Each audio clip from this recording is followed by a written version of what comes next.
Well, welcome back to the Battle of Pilot Knob reenactment. We are here with the 9th Sharpshooters, Missouri 9th Sharpshooters, and they are on the Confederate side. We kind of gave you the Union version a while ago, and now we're talking to the Confederate folks.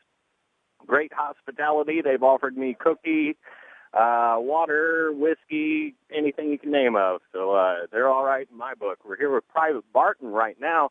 Tell me a little bit about yourself and the 9th. Well, the 9th Missouri was mustered in down in Fort Smith, Arkansas in the autumn of 1862. Pendle sharpshooters and our Major Ladius Pendle mustered us for the purpose of being skirmishers, sharpshooters, and our task is to open these battles and form a skirmish line ahead of the main army and feel out and develop the enemy.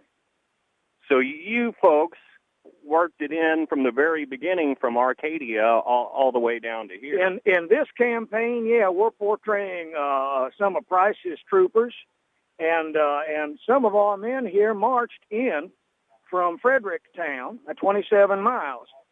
Dave, did you march in? I just marched the last day. The last day, but we had half a dozen of our men march in from Fredericktown, and they camped out along the way.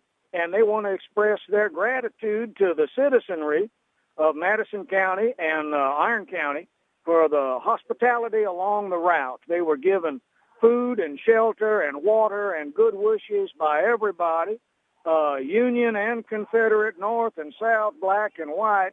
Everybody along the route was pleasant and hospitable. It speaks well of this community that they would welcome these men marching along like that.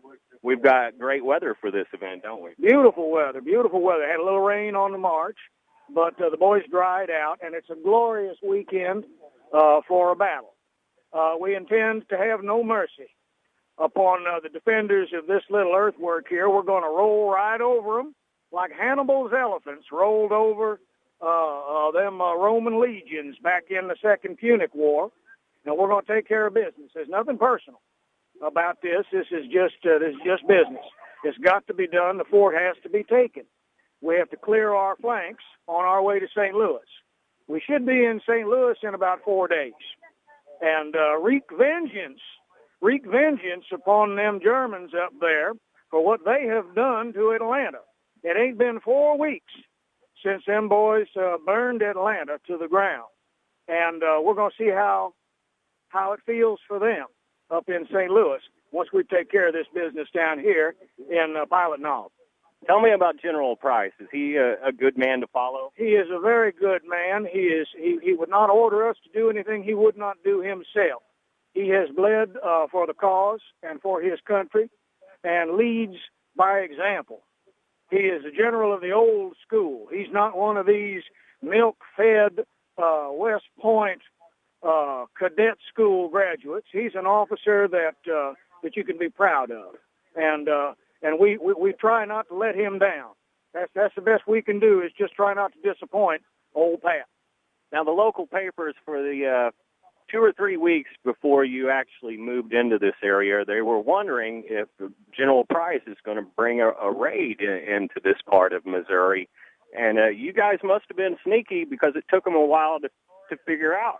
Well, it's speed. It's the speed of foot and horse that has surprised them. When old Pat moves, he moves quick. This army crossed the Arkansas line on the 20th. Is that right, West? On the 20th. On the 20th, and we hit Fredericktown on the 25th. And we're balling the jack. We move quick when we move, and get there before they're ready for us. And they're not going to be ready for us when we come to St. Louis. They're going to be telling one another, oh, they'll never make it to the Merrimack. And they're going to wake up one morning, we're going to be on the River des Peres. And, of course, I have to remind our listeners that you guys never made it to St. Louis for some reason or another. Well, I don't know about that.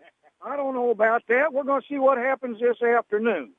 What happens this afternoon is going to determine who owns the city of St. Louis. Whether the city of St. Louis is part of the state of Missouri and under the rightful elected government of Missouri, Governor Reynolds is with us. Right. He's with this army. or whether St. Louis belongs to the encampments of these hired unionists and their dictatorship, and whether St. Louis belongs to free government or whether it belongs to a military dictatorship. And the people of St. Louis are going to be having to decide for themselves. Are they with us or against us? Do they stand for free government in the tradition of George Washington and Thomas Jefferson, or do they stand for a military dictatorship in the tradition of Abraham Lincoln and these black Republicans? Private Barton, I appreciate your time. Will you invite the folks out to see how things turn out today? They should all come out and see justice done upon these arsonists, these thieves, these pillaging unionists that have oppressed the Arcadia Valley these many months. They're going to have their comeuppance here in about 2 hours.